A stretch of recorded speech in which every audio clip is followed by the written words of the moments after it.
Bashkia Islame e Kosovës së fundmi me shumë të drejtë dhe ishte shumë e nevojshme dhe për të lavdëruar edhe pse ne vetëm se e kryem atë çfarë duhet ta kryem. Pra bëm thirrje që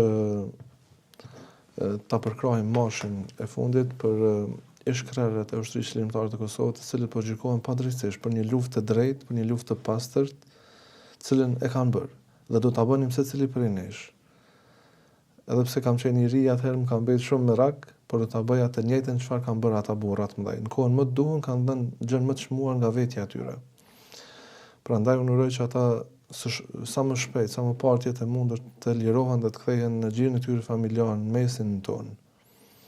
Dhe të mos njolloset emblema, emërtimi, të mos njolloset, si me thonë, kryemëritja, lufta, po. Lufta që është bërë dhe cila ka qenë ka buruar nga vetë qytetarët, nga populli, nuk ka qenë me ndonjë dekret, me ndonjë urdhër, por ka buruar nga vetë populli, për shkak se më ushterën të gjitha mundësitë për ta ndalur gjenocidin e tyre, për ta ndalur atë padrejtësi të skajshme që ushtronte Miloševiqi mbi shqiptarët dhe muslimanët, jo vetëm në Kosovë, por edhe më tej.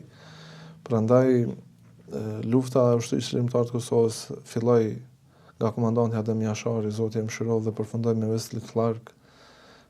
Ishte një luftë fatmirësisht nuk zgjati shumë, duke parë se sot luftrat po zgjasin me vite.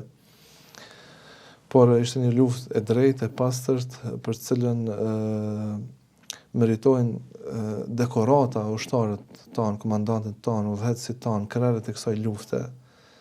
Ata cilët duhet gjykohen janë ata cilët sot jetojnë të lirë dhe shëtisin nëpër Beograd.